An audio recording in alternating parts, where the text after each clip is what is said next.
Caríssimos amigos, senhoras e senhores, boa noite para todos. Que Jesus nos abençoe, que possamos nessa noite, reunidos em torno do Evangelho, possamos angariar aqueles recursos que possam nos ajudar. Elementos que nos conceda segurança para percorrermos a estrada que nos está reservada no que reporta ao processo da nossa evolução espiritual. Que todos se sintam abraçados pela dinâmica da nossa simplicidade, mas acima de tudo pelos valores da fraternidade que a gente tem procurado dedicar, como a Dora colocou para nós de uma forma tão carinhosa. Nós aproveitamos para abraçar aos nossos companheiros da rede Amigo Espírita, da sala Falando Espiritismo, companheiros que se encontram online, através da internet, sintonizados com o nosso trabalho. Nós vamos dando continuidade ao estudo que realizamos nas sextas-feiras, em torno do Livro dos Espíritos, que é a obra básica da doutrina espírita. Fora este editado no dia 18 de abril de 1857. Lembrando, para quem está chegando, que o Livro dos Espíritos é dividido em 4 partes. Na primeira parte, trata dos aspectos filosóficos, da segunda parte, das questões científicas da doutrina, terceira parte, das questões morais, e da quarta e última parte, das penas e gozos futuros, ou consolações. E nós estamos na segunda parte do livro, no capítulo 6º, que é intitulado Vida Espiritual, e hoje nós vamos iniciar com o tópico Mundos Transitórios. Então, vamos fazer a leitura, e hoje, para surpresa de alguns, nós vamos ler da questão 234 a 236E. São questões bem curtinhas, mas que vão nos auxiliar nesse momento para estabelecer o próprio o procedimento da reunião. Vamos lá. Pergunta 234. Posso começar? Vocês estão aí com o livro nas mãos? Vamos lá. Kardec formula assim aos espíritos: existem, como foi dito, mundos que servem de estações ou ponto de repouso aos espíritos errantes, ou seja, os espíritos que se encontram no mundo espiritual, na erraticidade? Resposta: sim. Há mundos particularmente destinados aos seres errantes. Mundos nos quais eles podem habitar temporariamente. Espécies de acampamentos ao ar livre, de lugares em que possam repousar de uma erraticidade demasiado longa. Estado este sempre um tanto penoso. São, entre outros mundos, posições intermediárias, graduadas de acordo com a natureza dos espíritos, que podem alcançá-los, e onde eles gozam de maior ou menor bem-estar. Aí Kardec traz agora a questão 234A. Os espíritos que habitam esses mundos podem deixá-los à vontade? Resposta: sim. Os espíritos que se encontram nesses mundos podem deixá-los, a fim de irem aonde devam ir. Imaginai-os como aves de arribação, que pousam numa ilha, para aí aguardarem que se refaçam suas forças, a fim de seguirem seu destino. Então, os espíritos progridem durante sua estada nesses mundos transitórios? Volta Kardec perguntando. Resposta: certamente, os que assim se reúnem o fazem com o objetivo de se instruírem e de poderem mais facilmente obter permissão para dirigir-se a lugares melhores e chegar à posição que os eleitos atingem. Pela sua natureza especial, os mundos transitórios se conservam perpetuamente destinados aos espíritos errantes? Resposta: não. A sua posição é apenas temporária. Esses mundos são, ao mesmo tempo, habitados por seres corpóreos? Não. Sua superfície é estéril. Os que os habitam não precisam de nada. Essa esterilidade é permanente e resulta da sua natureza especial? Não. São estéreis transitoriamente. Está terminando. Então esses mundos são desprovidos de belezas naturais?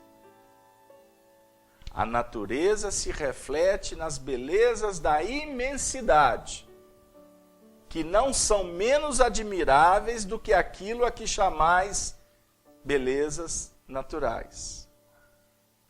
Já que o estado desses mundos é transitório, nossa Terra, planeta, será contada um dia entre eles?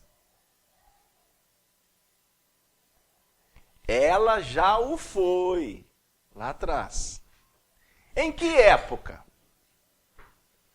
Durante a sua formação. Aí Kardec faz um pequeno comentário. Vocês estão surpresos que eu estou fazendo uma leitura extensa. Mas não tem problema não, depois nós vamos ajustar. Kardec diz assim: nada é inútil na natureza. Cada coisa tem o seu objetivo, sua destinação. Nada é vazio. Tudo é habitado. Há vida em toda parte. Assim, durante a longa sucessão de séculos que passaram, antes do aparecimento do homem na Terra, durante os lentos períodos de transição, atestados pelas camadas geológicas, antes mesmo da formação dos primeiros seres orgânicos, naquela massa informe, naquele árido caos, onde os elementos se achavam em confusão, não havia ausência de vida.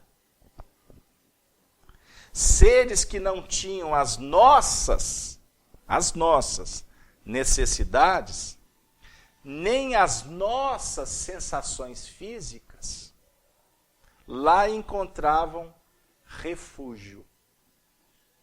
Quis Deus, mesmo nesse estado imperfeito, que a terra servisse para alguma coisa. Quem, pois, ousaria afirmar que entre os bilhões de mundos que giram na imensidade, um só, um dos menores, perdido na multidão, goza do privilégio exclusivo de ser povoado? Qual seria então a utilidade dos outros? Deus os teria feito unicamente para recriar os nossos olhos? Suposição absurda, incompatível com a sabedoria que resplandece em suas obras e inadmissível quando pensamos em todos os mundos que não podemos perceber.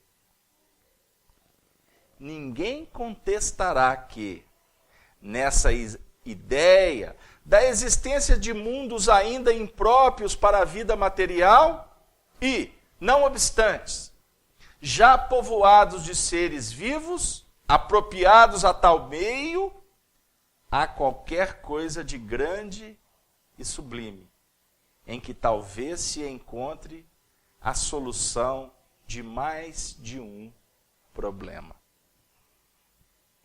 Ponto. Ufa! Boa noite para todos. Por que nós fizemos toda a leitura?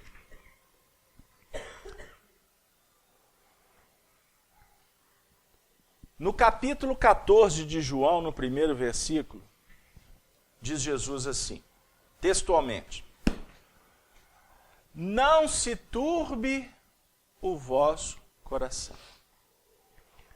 Credes em Deus, credes também em mim. Na casa de meu Pai há muitas moradas. Se não fosse assim, eu vô-lo teria dito. Mas vou preparar-vos lugar.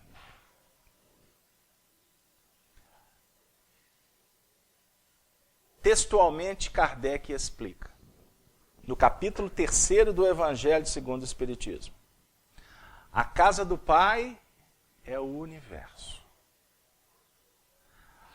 As moradas são os mundos, os planetas, não é? Os sistemas, as galáxias. No nosso caso, esse planeta Água, essa casa que nos acolhe com tanto carinho, não é, minha filha? E, dentro desse processo de muitas moradas, existe uma progressão dos mundos. Os mundos inferiores, os mundos intermediários, para sintetizar, e os mundos superiores. O universo é pulsátil, ou pulsante.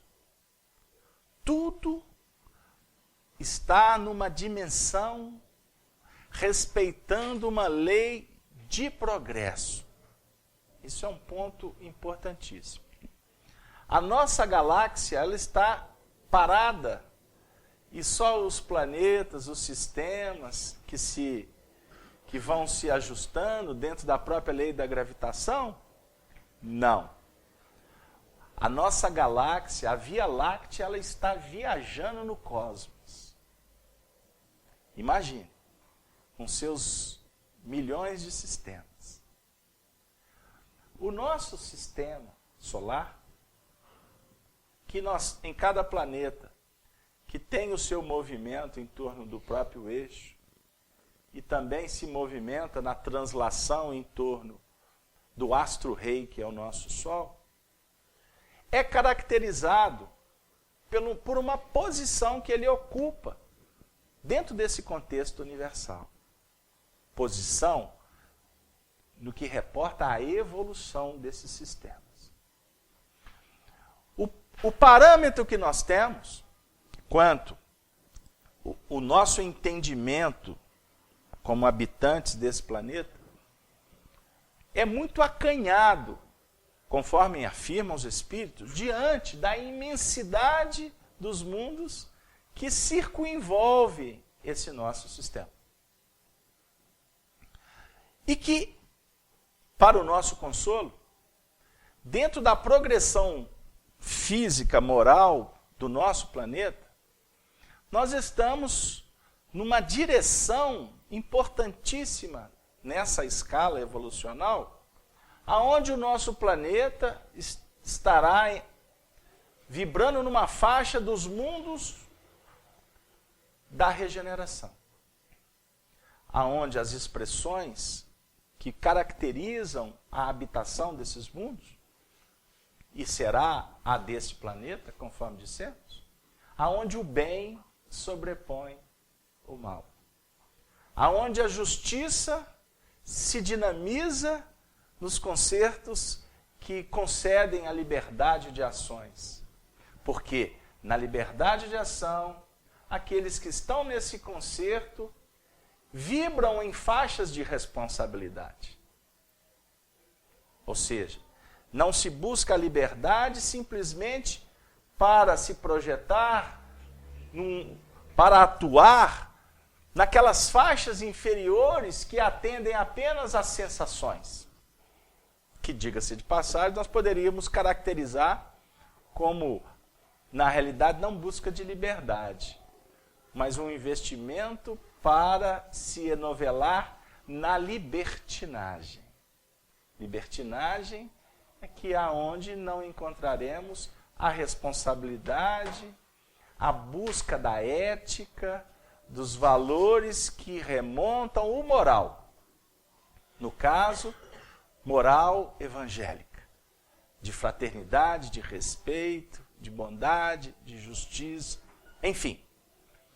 O nosso planeta, então, caminha para esse estágio. E o nosso planeta é um planeta muito novinho, dentro dessa escala evolucional. Que, por exemplo, em termos de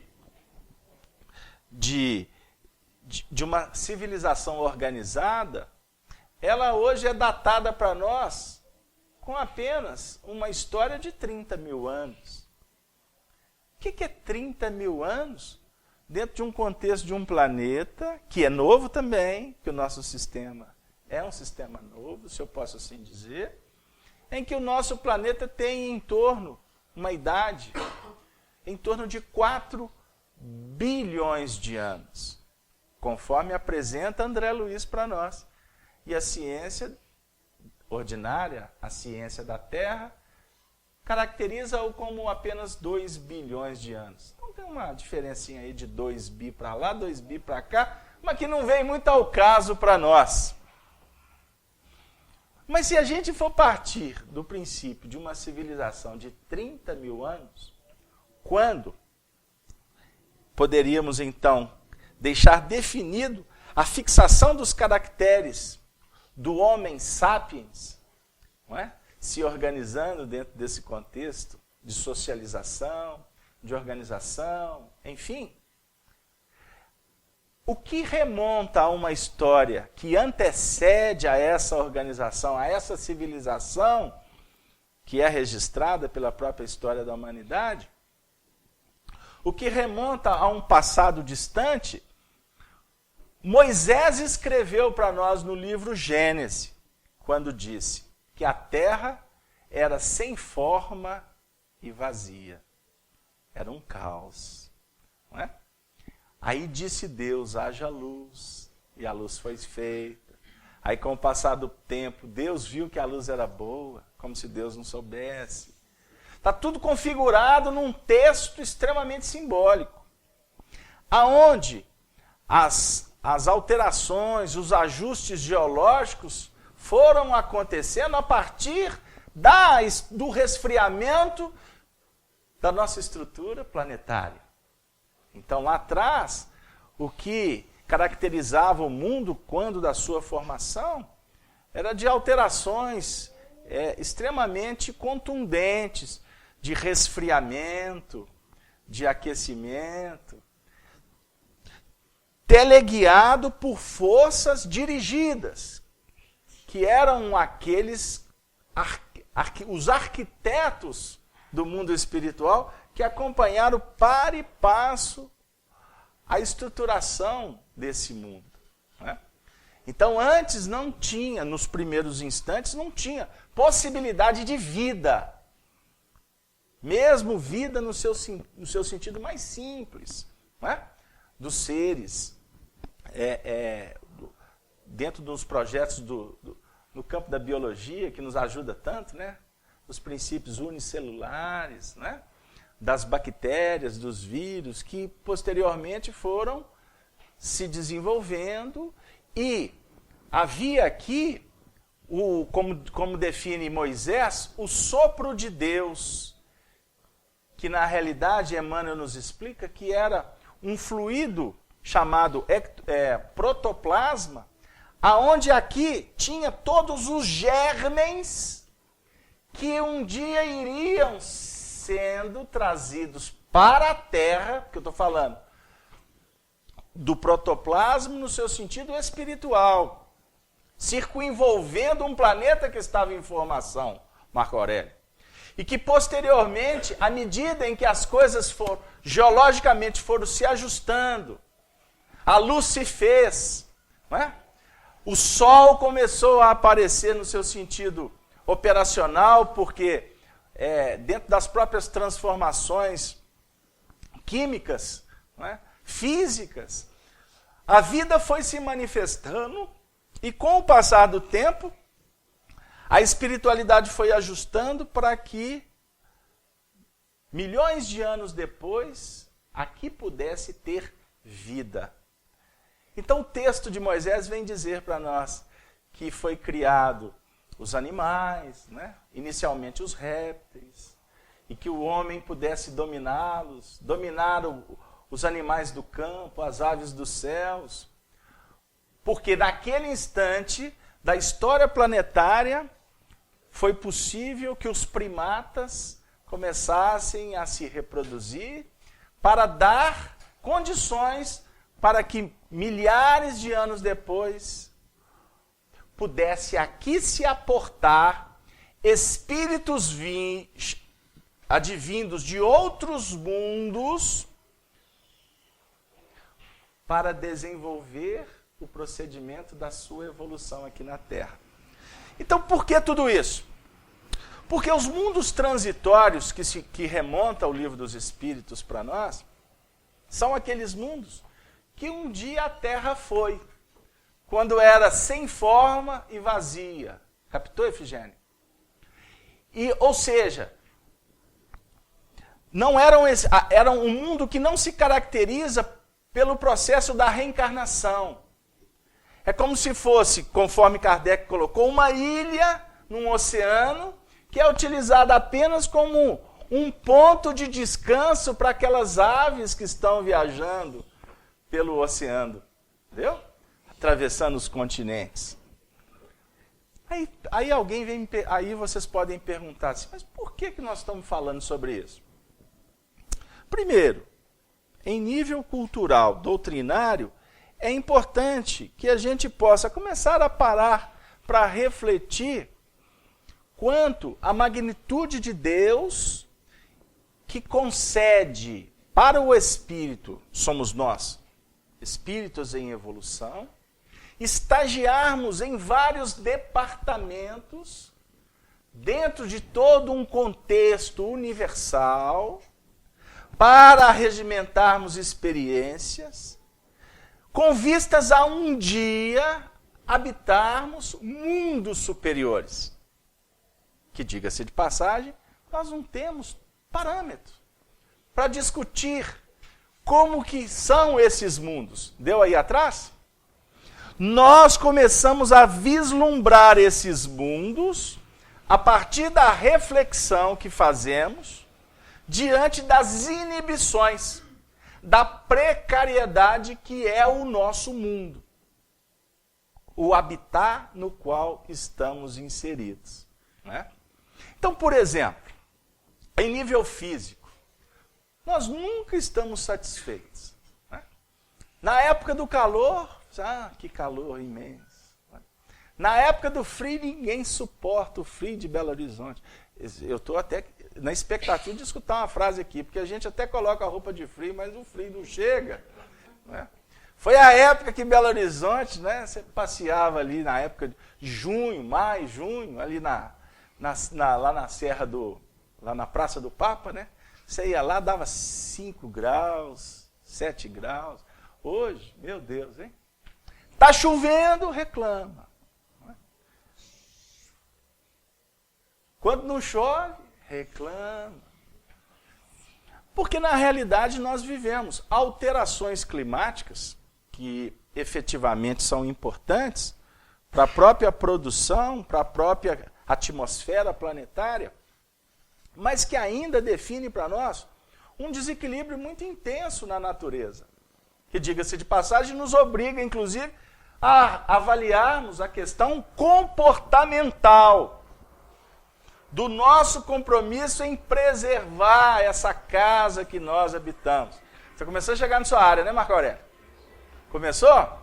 Aí a gente Hoje, com a superpopulação, eu tive notícia que nós atingimos esse mês 7 bi e 200 milhões, né? 7 bi e 200 de habitação no planeta, e a perspectiva nos próximos 5 anos é chegar muito rápido na casa dos 8 bilhões. Emmanuel, na década de 50, fazia uma previsão do Brasil, nosso Brasil, em torno, no final do século XXI, caminhando para uma população de 800 milhões. E quando você viaja por esse país continental, a gente observa muito mais terras não habitadas, não é mesmo? Do que terras habitadas. Quer dizer, isso aqui vai ser um berço futuramente, né? Porque não tenham dúvida o que eu vou afirmar. E, aliás, não estou falando novidade nenhuma. Nós tivemos aquele período que o homem saía do campo e vinha capacidade. Capacidade. O que é capacidade? É o homem que vem do interior, vem capacidade. E agora, qual que é a tendência com a superpopulação das grandes capitais? O homem voltar para o interior. Né? É natural. A não ser aqueles que preferem um submundo, né? A vida complexa nos grandes centros. Mas não tenho dúvida que o progresso vai levar as indústrias, vai dinamizar, né? As faixas não habitadas, para que a gente possa, inclusive, investir, se capacitar intelectualmente, né? Se capacitar nas ciências do mundo, inclusive para irrigar aquelas regiões áridas. Porque fica todo mundo fazendo prece para o Padim Cícero, né? Padre Cícero, para chover lá, porque é difícil. A aridez do Nordeste. Mas vai chegar um ponto que o Padre Cícero vai falar, seu jeito, vamos preparar mais, vamos estudar mais, vamos utilizar de recursos tecnológicos para criar condições de vida lá. Né?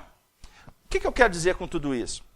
Que nós somos guindados o tempo todo a nos desenvolver para nos ajustar ao contexto no qual nós vivemos, em nível físico, e todo o desenvolvimento nosso para ter uma vida, para ter condições de continuar se desenvolvendo no processo da reencarnação, nos auxilia no desenvolvimento espiritual. Não é? Porque o progresso que se implementa aqui, na realidade, ele traz recursos inimagináveis para o progresso em nível íntimo. Então, nos mundos transitórios, né, que existem aí no universo, e que a Terra um dia foi, naqueles lugares, em tese, mas sem condições de vida, existe população espiritual. No caso aqui dos mundos transitórios, a população, por não ter condições climáticas, de vida, não é? Enfim, aonde não favorece a reencarnação, o pulsar da vida biológica, naquelas regiões existem cidadelas espirituais, que é então um porto seguro, um momento de descanso para essas almas que estão transitando entre uma vida e outra. Ô Casalberto, mas eu prefiro entre uma vida e outra estar lá em nosso lar. Lá tem pracinha, tem campo, tem jardim. Já ouviu falar do Lago Azul? Vocês têm lido o livro Nosso Lar? De domingo, o pessoal reúne em torno do Lago Azul. É uma beleza. Aí eles vão escutar aquelas músicas, aquelas sinfonias que estão para além das nossas músicas daqui. Acontecem coisas maravilhosas de domingo lá. Vocês podem encontrar com vovó, se vovó morar lá, né? Titia, né? E o meu filho desencarnado, não tenha dúvida, se ele estiver lá, de vez em quando vocês vão poder encontrar, mas de vez em quando não. Ele desencarnou, eu quero ficar com ele o tempo todo, mas não é assim não, mamãe. Vai chegar lá, vai ter que se ajustar. Mas mesmo assim, Casalberto, eu prefiro ir lá, porque esse negócio de muito transitório, que não tem muita beleza, eu acho que não vou agradar muito não. Né, dona Neuza? Então vamos para lá. Ok, organização, que efetivamente nos inspira na organização nossa no plano terreno. Agora, o que nos chama muita atenção é porque se eu deixo um pouquinho, porque eu não tenho muito parâmetro de analisar esses mundos transitórios, se eu voltar os meus olhos, é alguma anotação? Não. Os nossos olhos, por exemplo, a determinadas regiões do nosso planeta, aqui, naquele lugar que, a princípio, não tem a mínima condição de vida, existe cidadela espiritual. Nas florestas, nas cavernas, no deserto. E isso, os médiuns clarividentes, muitas vezes vivem experiências muito interessantes. Não é? Então existem lugares no nosso, quando a gente sai daqui da cidade, né? Eu ainda não peguei o trocadilho, não. E nós voltamos lá para o interior, não é? Nas viagens, fim de semana, nas férias, a gente costuma visitar determinados lugares que são, assim, verdadeiras moradas espirituais. Viu, dona Mirtz? É muito interessante para se pensar. Por quê? O espaço universal, em todos os lugares, existe possibilidade de evolução. Existem espíritos que, por inibição, que por fragilidade, preferem habitar em lugares mais distantes, para não ter contato com as projeções, com os movimentos, que muitas vezes aqueles que estão na dinâmica da evolução necessitam. Então, quanto mais evoluído é o espírito, maior a sua necessidade de trabalho. Intensidade no trabalho. Marco Aurélio, vamos participar? O que você está pensando? Passa o microfone para ele. Eu estou achando que o estudo está muito filosófico. Vamos lá. Bem, estou pensando o seguinte, que quando essa última coisa que você falou agora... Você abriu ele? Para cima. Vai lá. Está aberto. Pois não. A última coisa que você falou agora, que o espírito necessita do trabalho, quanto mais evoluído.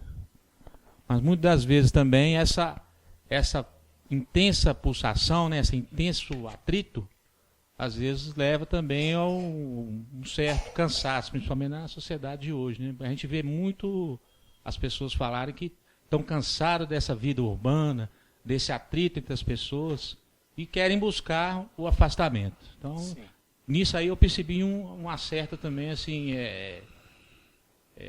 vamos dizer assim, uma diferença, né? Que para evoluir tem que estar no atrito, mas para descansar talvez tem que estar lá paradinho um pouco.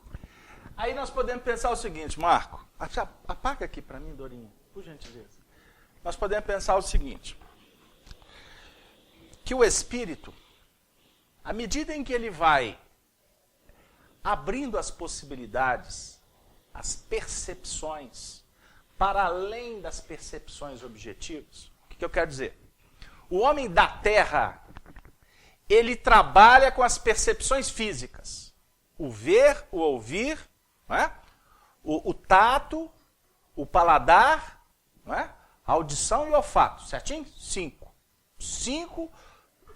5 projeções que simbolizam a nossa interação com o mundo, certinho? A partir do momento em que nós tomamos consciência, começamos a tomar consciência da necessidade de evoluir, é como se nós vivêssemos num projeto de vida que quando você começa a abrir possibilidade para enxergar além, a própria revelação do alto começa a abrir para você perspectivas. No animal, curiosidade. No homem, necessidade de aprender. É diferente. O cão está deitado ali, de repente vem um mosquito. O cão não pensa continuamente, ele pensa fragmentariamente. Então, de repente, o pensamento dele está adormecido. Aí, de repente, passa um mosquito. Na hora que o mosquito, de repente, posa no focinho do animal, dependendo do animal, ele já aciona um reflexo e, se possível, ele vai abocanhar o mosquito. Não é? Aquele momento que aciona um reflexo que ele se projeta, ele está trabalhando uma inteligência instintiva rudimentar. Aí a espiritualidade está assim, precisa de mais mosquito. Mas tem uns outros animais que o mosquito passa, ele passa aqui, passa colar. Vocês já viram o jacaré na beirada? Lá nos rios que vocês pescam lá, deve ter jacaré ainda, né? O jacaré, vocês já viram? Aquele deita, costuma o passarinho vir, passar por si.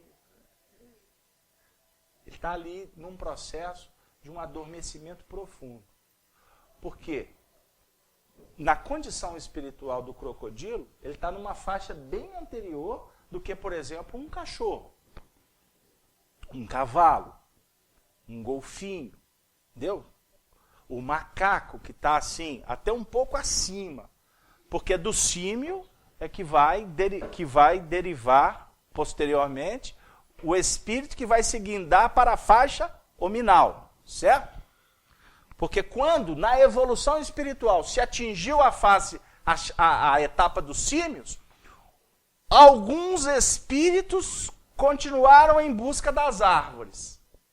E outros já começaram a definir a necessidade de caminhar no solo. E aí é que foi estabelecendo o que os primatas, até atingir a fase do homem com o pensamento contínuo. Inteligência. Animal não tem inteligência. Animal tem instintividade. Então não adianta colocar o cachorrinho deitado com você no travesseiro e ficar batendo papo com ele ao invés de conversar com o marido, porque ele não vai compreender o que tu estás dizendo para ele.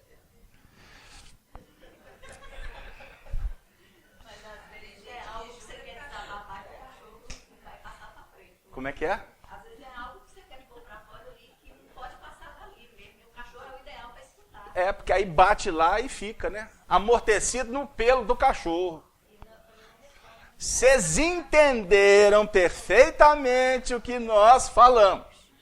Porque até na década de 80 teve um moço que fez uma música que diz assim, o Duzec. Eu não gosto de citar nome não. O Eduardo Duzec. Mas ele fez uma música que diz, troque o seu cachorro por uma criança pobre. Lembra disso? Essa turma nova não vai lembrar, não. Mas nós que somos mais antigos vamos lembrar. Né? Mas, graças a nosso Senhor Jesus Cristo. Como diz o Divaldo, uma doença que eu realmente não luto para ficar livre dela é da paralisia infantil. Essa doença é boa demais, né? Porque a gente fica num estágio assim, muito interessante. Porque na hora que entra na decrepitude, meu filho, olha, é uma luta. Não adianta julgar para cima porque cai. É uma luta. Né? A ruga baixa, o astral, depressão. E o povo doido para aposentar. Meu Jesus. E quando chega no mundo espiritual? Ô luta, hein? Chega no mundo espiritual aposentado. Né? Com um salário mínimo aqui da terra. Né? Naquele jeito. Porque vai entrando, vai entregando, viu, Marco Aurélio? Não é fácil, não. Então, meu amigo, voltando. Muito bem, eu olhei para você, os espíritos puxaram minha orelha. O que acontece? Quando você, que não está na curiosidade, começa a indagar, Senhor, o que está acontecendo? Senhor, por quê? Senhor, para onde? Nesse momento, nós temos uma lei moral chamada dever. O dever, ele está diretamente ligado à sua consciência. O primata, o dever dele é caçar e reproduzir. E na hora que aperta, ele busca o pajé, para o pajé trazer uma medicação porque ele se feriu lá na caçada. Certo? O dever dele é esse. Mas, de repente, ele desencarna, não é? E vivia só naquele habitat da taba dele. O primata. Você vai caminhar comigo que você vai entender. Aí tinha um rio grande, e eles, por incapacidade psíquica, jamais tentaram atravessar o rio. Do outro lado do rio, olha, nós não vamos lá não, porque tem lá alguma coisa de muito séria. Né? Perigo, um rio de águas mais aceleradas, etc. De repente, o que acontece com esse primata? Ele desencarna. Aí o que a espiritualidade faz com ele? Lança ele para reencarnar lá do outro lado do rio. Aí ele vai viver numa outra tribo. Está dando um passo. No momento em que ele está reencarnado lá do outro lado, da outra tribo, um dia ele chega na beirada do rio. Aí ele olha para o lado de lá e fala assim, intuitivamente, ele não vai se lembrar da última encarnação dele, porque ele viveu do outro lado do rio. Mas alguma coisa, quando ele estiver na margem do rio, vai dizer assim, lá tem alguma coisa de especial. E costuma ser a Índia que ele era apaixonado por ela, que ainda mora lá. Aí ele fala assim, meu Deus, Robinson Crusoe, né? Eu vou ter que chegar lá do outro lado. Aí o que acontece? Costuma ele tentar, como ele tem pouco recurso, costuma desencarnar, até tentando nadar, afogou. Obrigado, Marina, você vai me ajudando, que a história é longa. Né? É muita selva, é muita flecha. Aí o que acontece? De repente ele desencarna. Desencarna numa situação adversa e de repente passou um toco de madeira que ele, em determinado momento, ele segurou ali. E de alguma forma aquilo deu uma certa segurança, mas não foi suficiente, porque era um toco pequeno, não conseguiu sustentar o peso dele. Afundou, desencarnou. O que acontece a espiritualidade? Volta com ele agora para o lado de cá do rio, junto com a alma gêmea dele, a índiazinha. Agora já é vovó, coitada. Né? Mas aí reencarna. E a vovó abraça ele, e ele, ô vovó. Não sabe o que está acontecendo, mas no coração dele, assim, ô vovó, sou apaixonado com a senhora. Aí chega o vovô, o índio, né? O índio. Costuma ser até o cacique, ele fica com a antipatia do índio, do cacique. E ele só quer a vovó perto dele. Né? Aí o vovô chega, se der, ele dá uma flechada no vovô. Aí já. Por quê? A vinculação espiritual dele é com aquele espírito. Não é? Enfim, mas aí ele vai crescendo. De repente, um determinado dia, chega ele na beirada do rio de novo. E aí, ele tem curiosidade. Eu falei assim, eu tenho que ir do lado de lá. Só que eles ainda não inventaram a canoa. Como ele passou um aperto na desencarnação dele na última, de repente, um dia, ele tem um sonho. Costuma a espiritualidade permitir que ele seja levado para o mundo espiritual para rever a cena e, de repente, o toco que está descendo no rio, para ele, já é o suficiente para ser o toque de intuição. Aí, no dia seguinte, ele faz, gente, ele acorda com aquele pesadelo lá, porque o campo mental dele só dá condição dele viver nesse espaço. É a faixa, diz Emmanuel, o dever define a faixa em que o campo mental é autorizado a operar. Por isso que a noção de dever de cada um de nós é diferenciada. Porque estará diretamente ligada à sua bagagem espiritual. Entendeu? Ou seja, as experiências que você foi arregimentando ao longo do tempo. Mas aí ele vai e desenvolve na intuição dele, descobre, né? Pode dizer, inventa uma canoa. E de repente ali é a instrumentalidade que ele vai utilizar para ir, porque antes estava tudo num plano filosófico. A partir do momento que ele vai usar a canoa, que ele vai começar a viajar para o outro lado do rio, ele já está dando um passo na consolidação do dever dele, não é? Porque viajou para o outro lado, descobriu outros valores, aí ele passa a ser estimulado a trazer aquelas riquezas que ele encontrou do lado de lá, não é? Porque e trazer de volta para o núcleo do qual ele trabalha. Deu aí?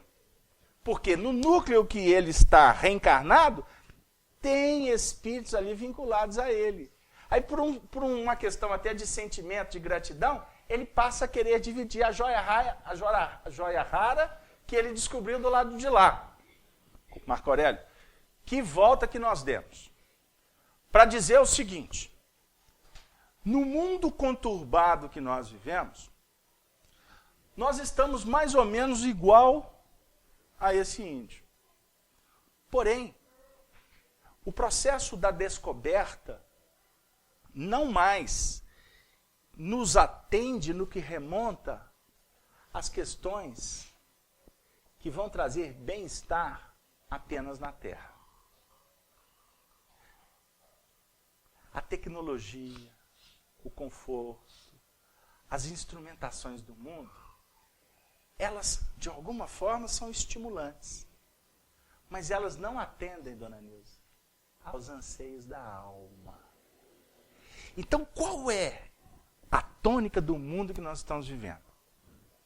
Esse índio aqui, que somos nós, vivemos dentro de uma habitação, não presta o apagador, aonde nós vamos encontrar valores de todas as ordens. Nós vamos encontrar valores positivos e negativos. O que atende e o que não atende. Esse núcleo aqui, ele tem uma lei chamada lei de atração. Essa lei de atração define o seguinte: que você não pode sair do núcleo que você habita sem merecer. Portanto, eu quero dizer o seguinte: que aonde nós estamos, família, sociedade, okay? Comunidade, casa espírita e etc., aquele núcleo ali é exatamente um conglomerado de valores, um ajuntamento, um conjunto de aspectos que nos retém nesse processo, que são forças extremamente contundentes, porque dizem respeito às nossas necessidades, ok? E que nós muitas vezes somos, ao desencarnar, por exemplo, Marco, somos convidados pela misericórdia da providência divina para ser levado para a habitação que, vamos dizer assim, tem uma tônica que não é efetivamente a nossa realidade quanto reencarnados. Porque aqui dentro desse mundo nosso, nós temos aqui uma gama de expressões das mais diversificadas e que dão a tônica da nossa condição espiritual. Então você desencarna no mar confuso. Aqui é pressão. Aqui, muitas vezes, você quer caminhar para a direita e a maré está te julgando para a esquerda. Não tem isso? Ou não está acontecendo com você? Se não tiver, eu mudo o assunto. Hã? Pressão sobre pressão, influência espiritual. Muitas vezes você investe ali com todo o planejamento, com todo o cuidado, e o processo não caminha. Né? Você, de repente, investe em pessoas, aposta em relacionamentos, e de repente, a resposta não é exatamente na mesma proporção das suas expectativas. Isso tem acontecido com vocês? Se não tiver, eu mudo de assunto mesmo. A família que você sonhou, a família que você decantou em verso e prosa, que você prometeu, que houve promessas, ela caminhou até um determinado estágio e depois tomou outro rumo. Isso tem acontecido com vocês? Comigo, pelo menos, tem. Né? De repente, uma relação com o irmão Relação com pai e com mãe. Eu vou tirar marido e mulher para não complicar a vida de ninguém, porque eu estou achando que está o pessoal todo empolgado com o dia dos namorados. Está refletindo para tudo quanto é lado. Né? Mas então a relação de pai e mãe, etc., de uma hora para outra, por conta de um acontecimento, por conta de uma dívida, de um empréstimo não pago, por conta de uma fofoca. Ai, para que eu fui falar isso? Porque aí eu vou mudar de assunto. Eu já ia falar daquele negócio. E está todo mundo achando que eu sou contra, que eu faço um movimento contra. Mas é lá naquele negócio que vocês já sabem o que eu vou falar, é que as pessoas não têm limite. Né? O intercâmbio tecnológico está acabando ou está tentando destruir os limites, as barreiras, porque está ficando tudo tão comum. Você conversa qualquer assunto com qualquer pessoa de uma forma instantânea, basta você apertar um botão e ligar um computador. Né? As noções de respeito, né? A impessoalidade, porque, por exemplo, você manda um e-mail para uma pessoa, você escreve com um sentimento, ela recebe de outro. Eu sou atrasado, eu sou do e-mail. Né? Mas tem a turma que como é que chama? É online. Como é que não é isso não? Como? Não, agora, presta o microfone para ela. Graça, essa tem que ficar registrada. Fala no microfone. FaceTime. O que significa? Explique para nós. Você conversa no telefone com a pessoa, ela te vendo e você vendo ela. Você já imaginou que beleza? E basta apertar o botão. Vence distâncias, se torna um recurso maravilhoso para até ajudar o indivíduo que está tendo um surto, para você se comunicar com um parente que está a milhares de quilômetros de distância, maravilhoso. Mas a infantilidade da sociedade utiliza como se fosse uma coisa muito natural você dividir coisas que é da sua intimidade. Os consultórios devem estar cheios para resolver isso, não é, Tatiana? Então, assim, nós estamos vivendo num instante assim, tão interessante em nível de evolução, e depois a gente xinga, briga, revolta, porque quer sair desse mundo e não consegue. Fica buscando recurso, mas não consegue. Por quê? A aglutinação vibratória, a tônica desse núcleo, desse mundo que nós vivemos, ele é exatamente a nossa carteira de identidade.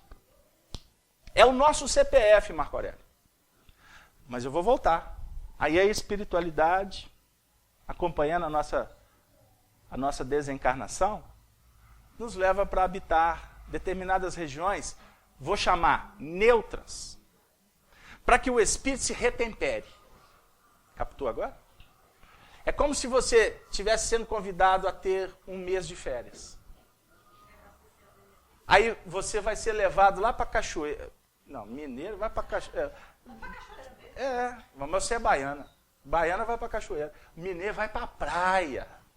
Para o Espírito Santo, que nós tomamos por direito. Eu brinco com o pessoal do Espírito Santo. Nós invadimos Piúma e Piúma hoje é nossa. Piúma, Guarapari, Cabo Frio, porque nós não temos mar, né? Isso é uma brincadeira que eu faço com os mineiros. Mas eu quero dizer o seguinte, aí você vai para o mar, você vai para a cachoeira, você vai para os lugares que enebriam, para o campo, aí chega onde que a senhora falou, retemperar. Mudar o painel para que você possa sair daquele contexto de atrito. Viu, Marco? Atrito. Porque dor é atrito. Dificuldade é experiência. Então, se não houver uma dosagem nessa questão, aí a gente vai entender o porquê, muitas vezes, a gente chega naquela condição de falar assim, não tem volta mais. Aonde muitas vezes a vida perde o sentido. Um relacionamento perde a pujança. Porque muitas vezes se enovela nas questões rotineiras e deixa de investir nos valores mais importantes, que são os do sentimento. Se prioriza a intelectualidade, a informação. Vou dar um dado para vocês. Nós vimos uma pesquisa aí, que no ano de 2010, foi produzido em nível tecnológico, de produção científica, a maior gama de informações de toda a história do planeta Terra. Não sei se vocês pegaram lá. Informação facilitada pela internet. Se pegar 2009, até quando o mundo foi organizado, nunca se produziu tanta informação quanto foi produzido no ano de 2010. Então o que acontece? Nós estamos num instante em que, se você não cuidar, se você não estabelecer prioridade, a luz cega. E disse Deus: haja luz. E a luz foi feita. E viu Deus que a luz era boa. A produção da luz é a manifestação da bondade divina, que está como que levando ou convidando todos nós, humanidade, a vislumbrar, Marco Aurélio, um outro mundo. Um mundo que nós vamos aqui, de uma forma didática, classificá-lo como o mundo amor. O mundo que nós almejamos. O mundo onde não tem doença. O mundo onde tem equilíbrio. O mundo onde tem justiça. O mundo onde tem igualdade. Um mundo onde tem respeito. Um mundo onde não tem falsidade. Um mundo onde há fraternidade. E aí é um mundo de felicidade. Só para definir poeticamente. Só que esse mundo, para nós, ele está num lugar no universo, e Jesus, de uma forma amorosa, consoladora, diz para nós: não se turbe o vosso coração, credes em Deus, credes também em mim. Para depois ele falar: na casa do meu pai há muitas moradas. Se ele fosse um homem de ciência apenas, ele ia falar assim: oh, gente, na casa de meu pai há muitas moradas, viu? Olha o sistema. Não foi assim que ele começou o discurso. Primeiro foi: não se turbe o vosso coração. Porque para você buscar, analisar, compreender, acessar um novo mundo, alguma coisa vai acontecer para fazer com que o índio chegue na beirada da margem do rio. Deu aí? Hein, Dora? Tem lógica? Vai ter que acontecer alguma coisa para o índio ter vontade de nadar para outra banda do rio. Estímulo. Motivação. Agora, a motivação, pelo nosso nível de infantilidade, é muito... nós temos dificuldade de estabelecer alguns parâmetros que se transformem com o tempo em fatores motivacionais. O que nos motiva na Terra hoje é o faz-me rir. Sabe o que é isso, dona Mitz? Faz-me rir. Faz-me rir. Mas o faz-me rir. Eu não vou falar que é só o dinheiro, não, porque tem muita coisa que faz-me rir. Não é? Mas a definir que o que emula paixão, o que emula sensação, é o que freneticamente na Terra nós buscamos. Deu, dona Eustáquia? Aí, muitas vezes, a vida favorece alguns acontecimentos que a gente vai percebendo ao longo do tempo que aquilo que fez-te rir faz-te chorar agora. Entendeu? Marco Aurélio, que voltem tudo porque que você falou. Que nós estamos, tudo que você falou é uma brincadeira com você. Que nós estamos dentro de um contexto que clama, que grita, que é força contundente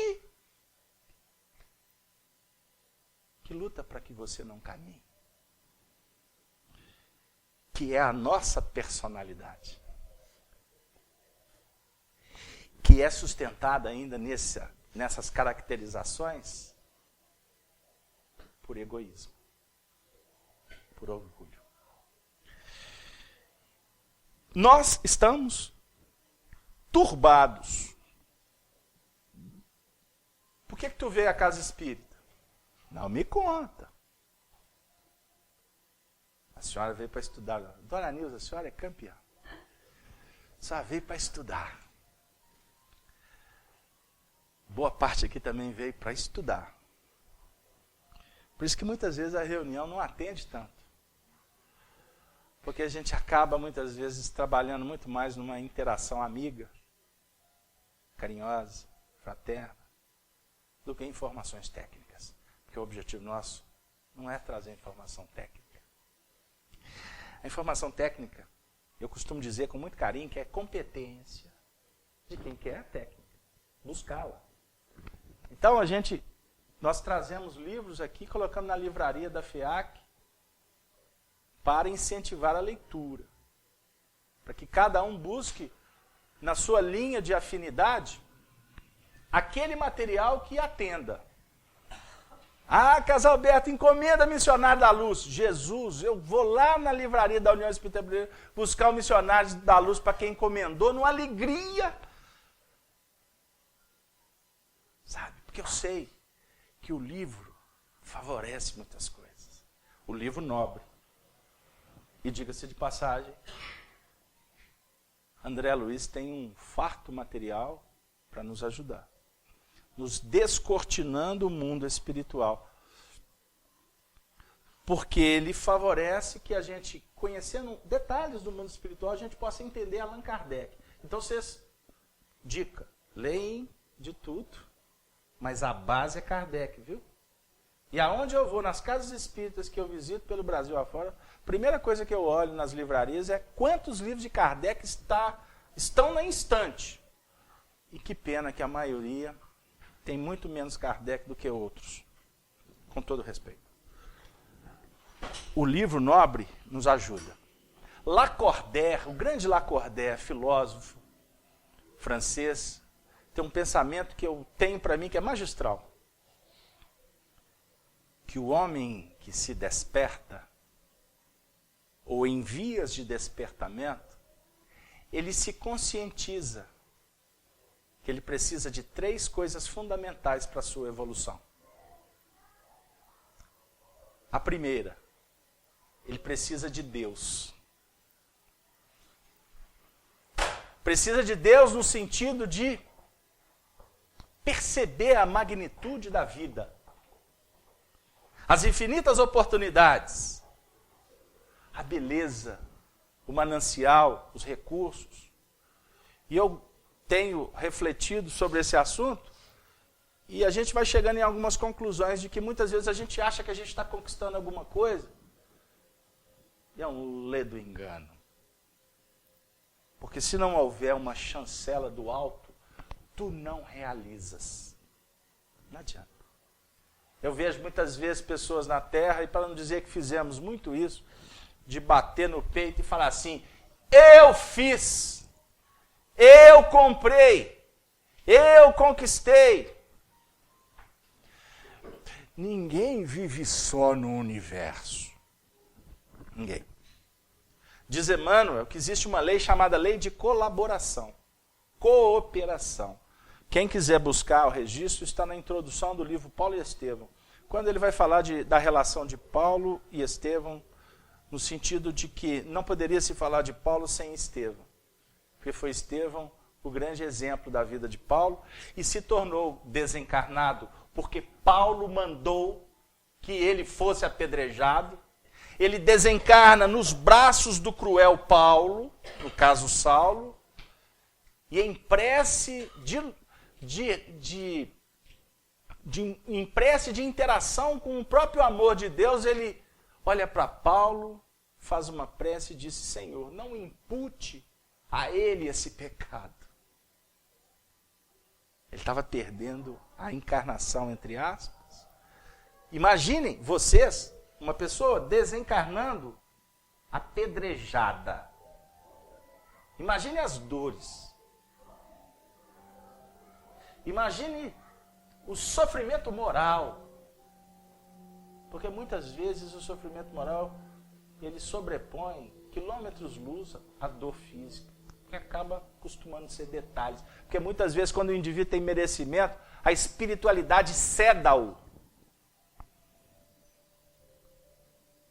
Você está dimensionando dor, mas do lado de lá não tem tanta dor, porque os espíritos, quando tem merecimento, eles envolvem com fluidos, até para minimizar. Não é que vai virar teatro, mas minimizam muito.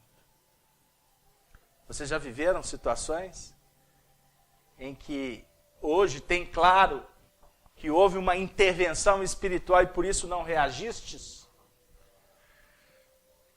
Por isso aquela dor não foi tão intensa?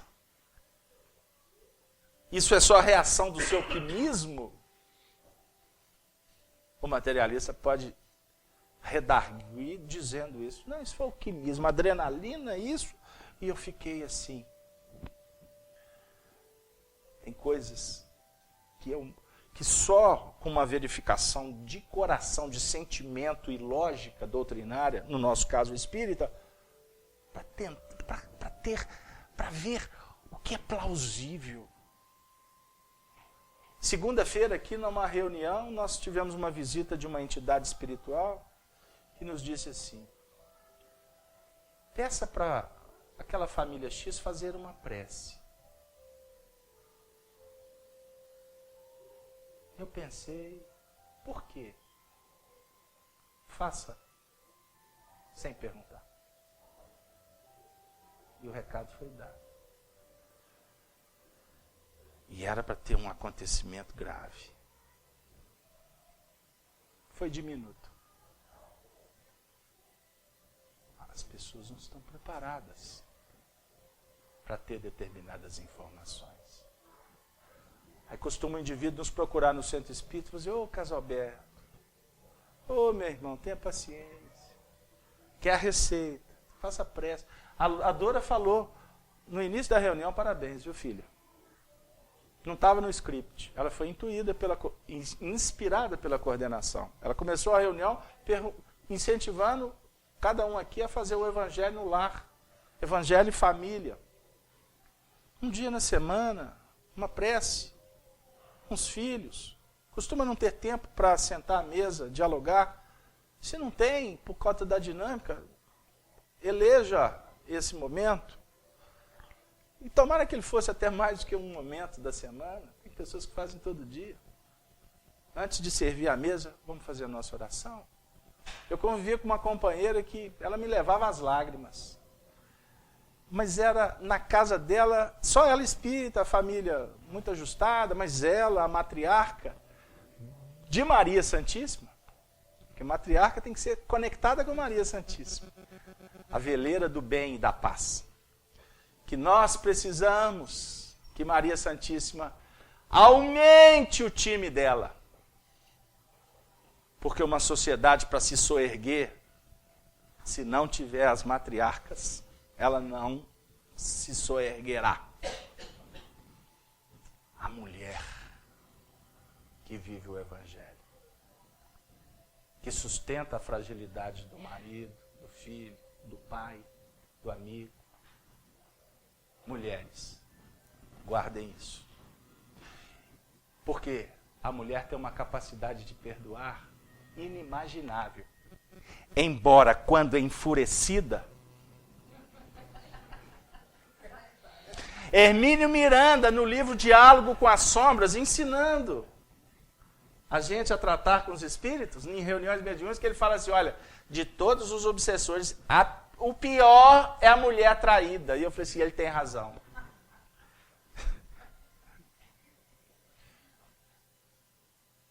Porque tem o poder de trabalhar o sentimento com uma magnitude incalculável.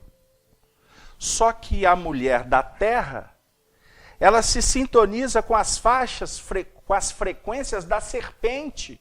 que rasteja em vibrações que aumentam, Marco Aurélio, que dão uma força a esse campo magnético que se torna quase que impenetrável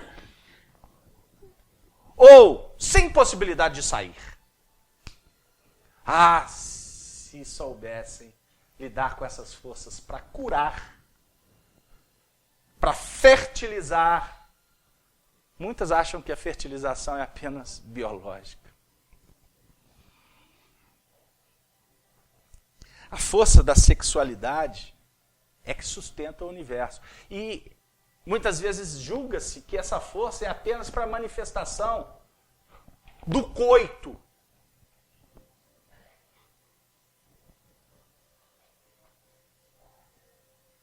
É para dizer, vai com Deus, meu filho. É para falar, meu amigo, vai em frente. Você consegue. Acalma-te. Deite aqui. Conta comigo. Não é apenas para pintar um quadro. É para estabelecer os quadros que enaltecem, que engrinaldam atitudes que a razão precisa de sustentação. Sentimento virtuoso e razão. Não intelectualidade discursiva, porque se fala, fala e não faz. Discute, estabelece questões para não fazer. Quem explica, não explica.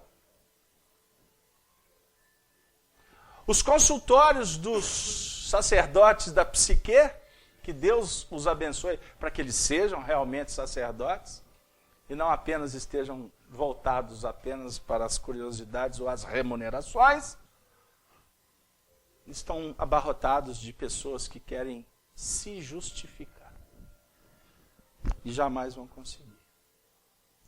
Porque está feito. Precisamos de implementar ações que nos auxiliem no grande futuro que nos aguarda. Para que, Marco Aurélio? A gente possa vislumbrar um mundo diferente e investir nesse mundo. O problema é que a gente fica brigando com a treva que nos circunvolve, com as forças que nos aglutinam, que nos prendem, que nos vinculam ao passado.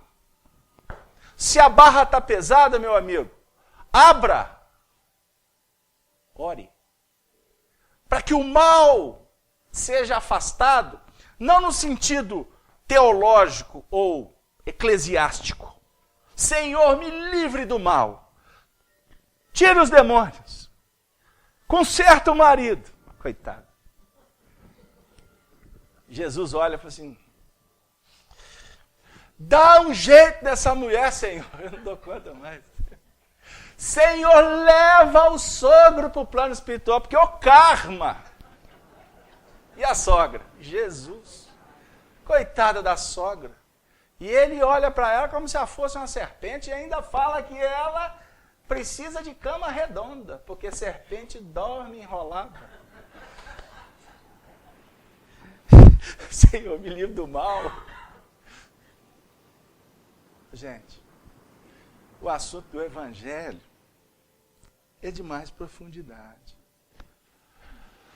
O mal, ele representa, na realidade, um grande problema do ser. Ignorância. Mal. Escuridão. Treva. É a ausência de operação da luz. Porque quem conhece, vê no mal, na treva, na escassez, no deserto, possibilidade de operar. A luz, ela nasce das trevas. E disse Deus, Moisés, como define Emmanuel, o Antigo Testamento é a pedra angular de todas as revelações. Moisés escreveu simbolicamente, hoje nós estamos estudando isso em nível íntimo. E disse Deus, haja luz. Não é Deus no seu sentido do Criador que falou para o sol se expressar naquela terra, ainda que vivia na escuridão pelas próprias gaseificações, que foi necessário o aquecimento para que gradativamente a luz chegasse aqui e pudesse oferecer vida biológica na terra. Disse Deus, no seu sentido da abertura mental, que o nosso espírito é que deve lutar para vencer todas as camadas obscuras, vencer todos os limites, tudo que oblitera, para que a gente realmente acesse o astro-rei, que é a informação, que é a bondade, que é o amor, que é a oportunidade. Traduz, filho. Traduzimos, mãe. Esta dificuldade lá na sua casa, que muitas vezes você quer vencer o campo magnético, que está pesado, e por isso busca, de alguma forma, soluções lá fora. Esta dificuldade existe porque ela, na realidade, está dentro de você. A treva não está lá fora. A sombra não existe lá. Porque muitas vezes o que você está vendo como uma tempestade, para quem está lá no meio, não tem nada de errado. A tempestade está na sua mente. Ah, meu filho, mas você não sabe, eu amo e ele me bate. Eu faço e ele vira as costas. Eu dou e ele rebate com violência. Eu não sei mais o que eu faço. Outro dia uma companheira me perguntou isso. Eu falei assim, você não sabe mais o que você faz? Não. O que eu faço? A mesma coisa que você fez até hoje. Olhou até torto para mim. Mesma coisa. Mas eu acabei de te falar que não está dando resultado. Eu falei assim, você não está sabendo é fazer.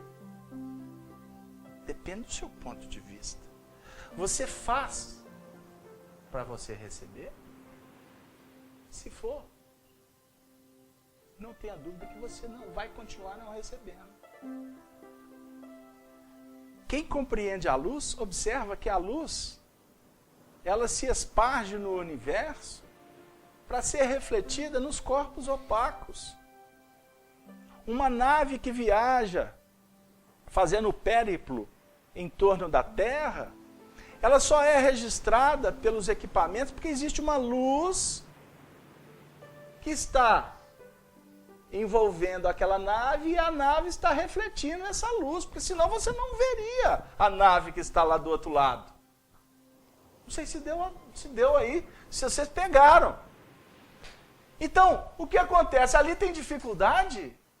Irradia a sua luz. Faça a sua parte. Porque quem ama, aí é que vem a grande dificuldade que nós temos dúvida que nós vamos precisar ainda de muito tempo para compreender isso e sentir essa beleza que é o amor não amado. Nós não compreendemos Jesus. Porque Jesus é o amor não amado. Nós afirmamos, eu estou com Jesus e não abro, Gino. E eu não tenho dúvida aqui. Todos nós vamos falar que estamos com Jesus e não abrimos. Por que você acha que nós fizemos concílio lá atrás? Por que você acha que nós criamos os éditos? Por que nós criamos inquisição? Por que nós saímos para fazer cruzada? Guerra Santa? Por que vocês acham que, por exemplo, essa semana nós vimos na televisão uns judeus ortodoxos lá em Jerusalém batendo de frente com as mulheres que foram lá no muro para orar com eles? Mulher não pode ir lá não. Está tendo uma revolução e eles estão brigando, um jogando pedra no outro porque não pode. Está quebrando. Mata essas mulheres. E eles estão lá para orar. Eles estão o quê? Defendendo a Torá, unhas e dentes. Por que que Saulo de Tarso mandou apedrejar Estevão? Ele estava defendendo a lei mosaica. Portanto, nós estamos com Jesus e intuitivamente nós sabemos que ele é o governador espiritual.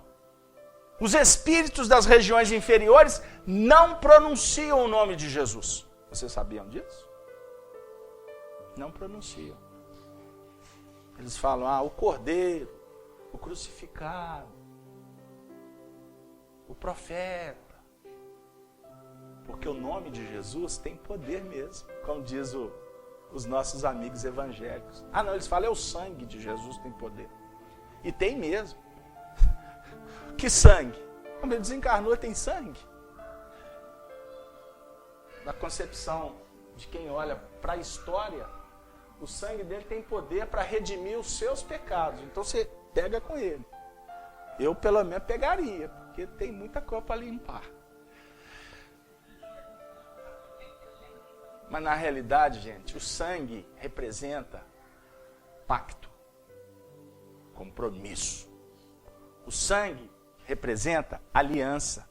Por isso é que na Eucaristia, o sacerdote bebe a taça com o sangue que simboliza o sangue da eterna aliança. Vocês já assistiram muitas missas e sabem do que eu estou falando. Só que nós não estamos mais num processo simbólico.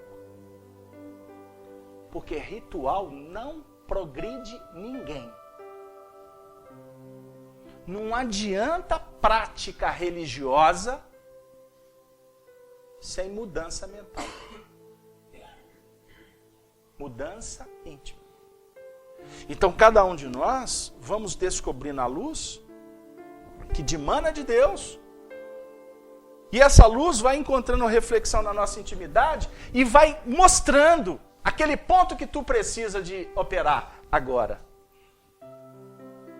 E quando você descobre esta treva que está dentro de você, você tira o foco da treva do outro e consome, gasta as tuas energias, se eu posso assim dizer, no investimento pessoal que é intransferível.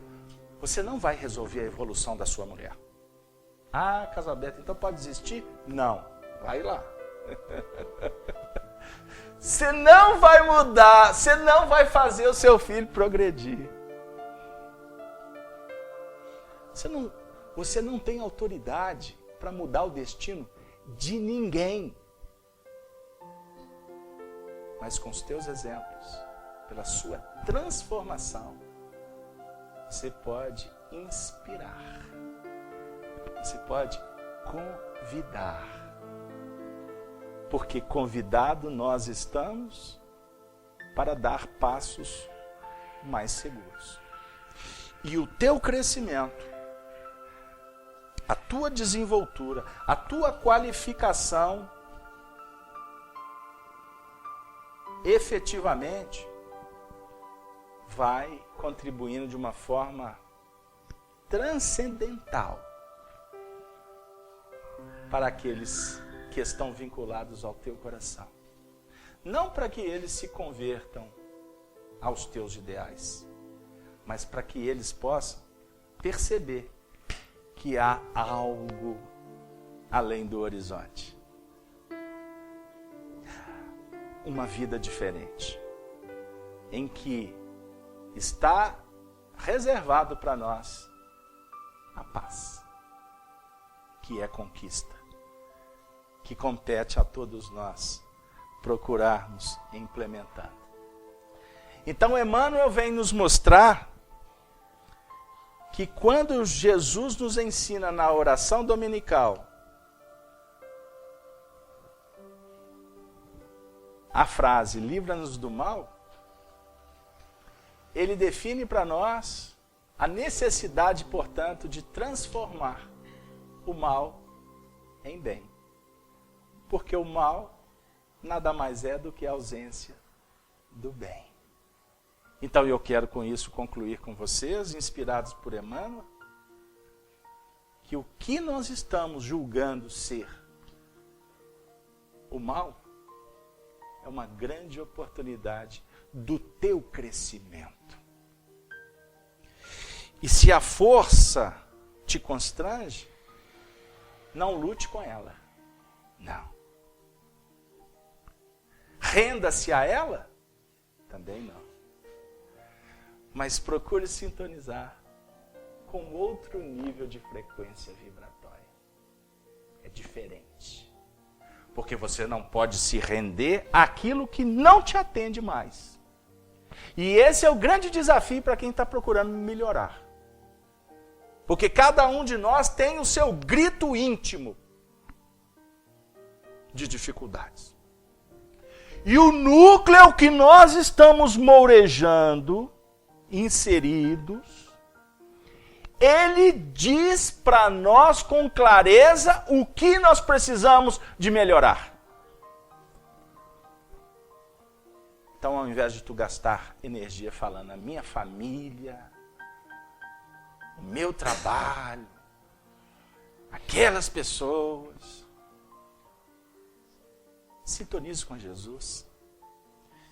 E misericordiosamente, ou bondosamente, exercite a caridade para com elas, procurando ver nestes corações pontos maravilhosos, situações, circunstâncias, necessidades que estão envolvendo a eles. E eles também estão na grande batalha para modificar a si mesmos. Agora, diz Emmanuel, precisamos ser fiéis até o fim. Porque não basta apenas elaborar, é necessário fazer. Diz Emmanuel, se desejas, pois, servir com Jesus, pede a Ele te liberte do mal, mas que não te afaste dos lugares de luta, a fim de que aprendas, em companhia dele, a cooperar na execução da vontade celeste, quando, como e onde for necessário. Vocês já imaginaram se Jesus fugisse à luta? O Evangelho não tinha chegado para os nossos corações. Ele veio para o mundo para clarificar o mundo. Ele afirma que não veio para destruir o pecador, mas para auxiliar, para que o pecado, que na realidade é o sinônimo da palavra equívoco, pudesse ser, com o tempo, retirado do contexto da vida dos homens. Por isso é que Jesus é o nosso excelso amigo, porque é o magnânimo mestre da nossa jornada. Ele não te pede o que você não pode dar. Ele sim dá tudo, sem pensar em si mesmo. Ele só nos conclama para que nós possamos oferecer o que a gente pode oferecer. Ofereçamos, portanto, o bem, para que o bem advogue a nossa saída e a nossa entrada nos mundos superiores. Mas você, para sair, primeiro tem que entrar. Porque se você sai sem entrar, você perde o referencial. Não sei se vocês pegaram. O indivíduo fala assim: não quero mais saber da responsabilidade. Aí abandona a responsabilidade. Vai peregrinar no mundo como um andarilho sem rumo. deixando a responsabilidade pela jornada e assumindo débitos cada vez mais complicados. É diferente quando procuramos nos vincular a projetos mais nobres, que vão nos ajudar a crescer como espíritos eternos. E para isso você precisa de estudar, você precisa de preparar, e você precisa de dedicar os teus melhores sentimentos.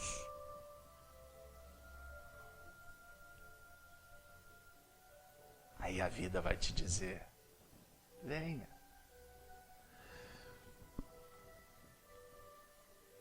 Dá uma sopa para essa senhora que não tem quem cuidar dela.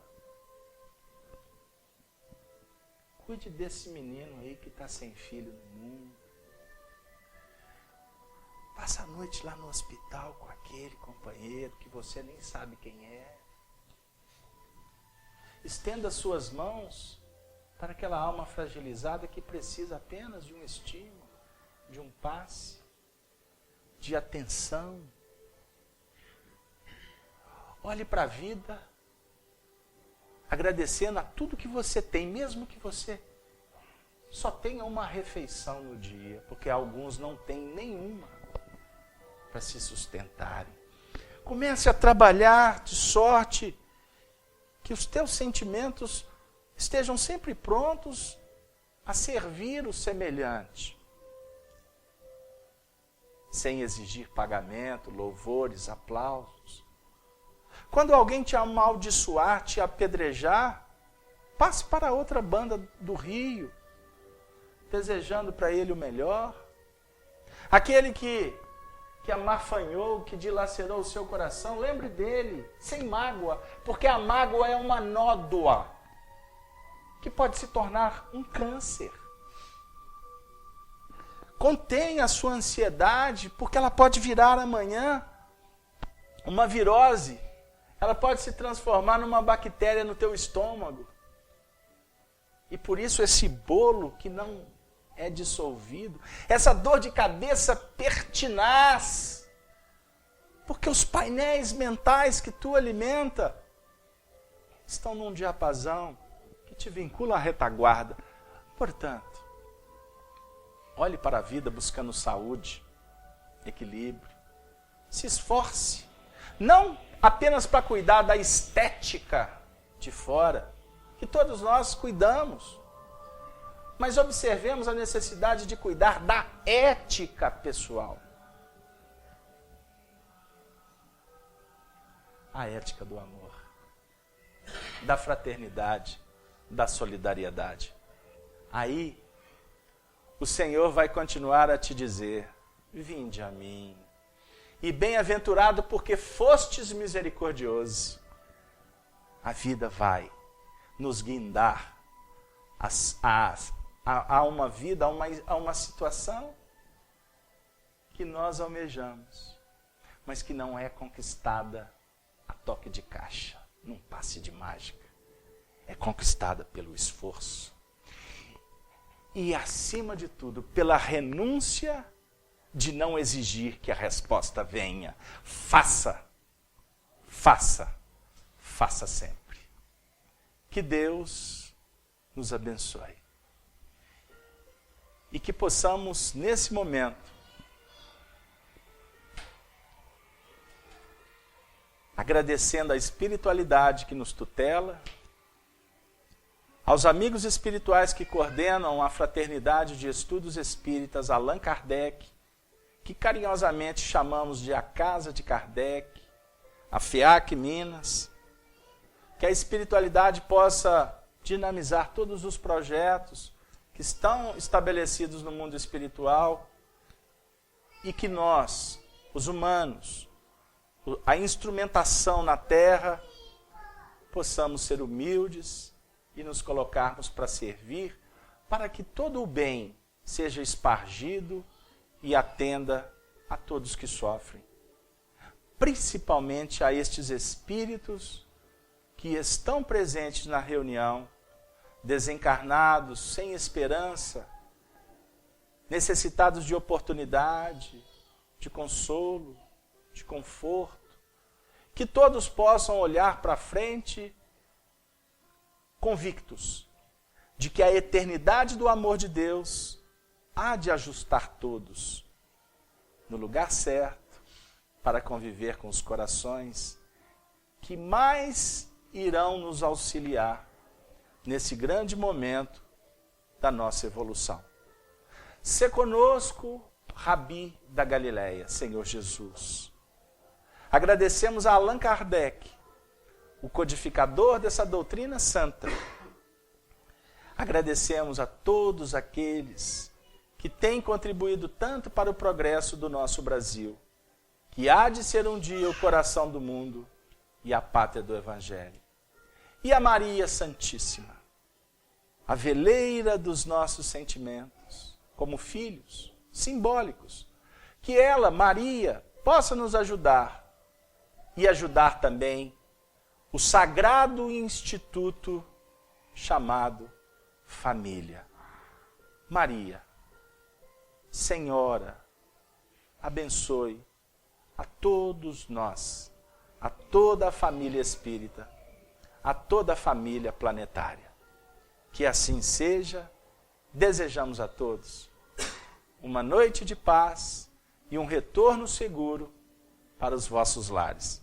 Que o final de semana seja pródigo de fraternidade, de alegria e de preparação acima de tudo, para que na próxima semana estejamos ingressos nesse curso maravilhoso chamado Vida.